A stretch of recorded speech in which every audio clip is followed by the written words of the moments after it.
কেন কিডনি রোগ নিয়ে কথা বলবো জানেন? কিডনি আল্লাহর দান। আপনার দুই পাশে দুইটা কিডনি আল্লাহ তাআলা আপনাকে গিফট করছে। কি কারণে নষ্ট হয় জানেন? এই আপনার কারণে আপনার কিডনি নষ্ট হয়। আজকে বলবো যে কিডনি আপনার শরীরে কি কাজ করে, কেন কিডনি নষ্ট হয়, চিকিৎসা কি নিবেন। তো প্রথমেই বলি যে দুই পাঁজরে দুইটা কিডনি আছে, ডান কিডনি বাম কিডনি। এটা মূলত আপনার শরীরে রক্ত তৈরি করে, লোহিত রক্তকণিকা। এটা আপনার শরীরে যে রক্তগুলো আছে সেগুলোর ভিতর থেকে জীবাণু বর্জ্য পদার্থ প্রস্রাবের আকারে বের করে দিয়ে রক্তটা পরিষ্কার করে। এছাড়া কি করে, এ আপনার শরীরের প্রেসার মেনটেন করে, এ আপনার শরীরের পানির ব্যালেন্স মেনটেন করে। দেখবেন যে অনেক সময় পায়ের পাতায় পানি আসে, চোখের পাতায় পানি আসে, মুখে পানি আসে, অতিরিক্ত পানি আসে। এটা বুঝতে হবে যে আপনার কিডনিটা খারাপ হইতেছে।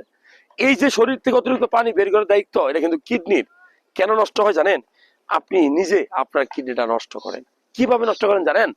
মূলত আপনি আপনার কিডনিটা এই ব্যথার ওষুধ খান ডাক্তারের পরামর্শ ছাড়া, আপনি পানি কম খান, কারণ কি আপনি সময় পান না, গুরুত্ব দেন না। এই যে পানি যে কম খান এই কারণে কিন্তু কিডনিতে পাথর হয়, কিডনি ড্যামেজ হয়। আপনি ব্যথার ওষুধ খাচ্ছেন এই কারণে কিডনি নষ্ট হচ্ছে, অ্যান্টিবায়োটিক খাচ্ছেন ডাক্তার পরামর্শ ছাড়া কিডনি নষ্ট হচ্ছে।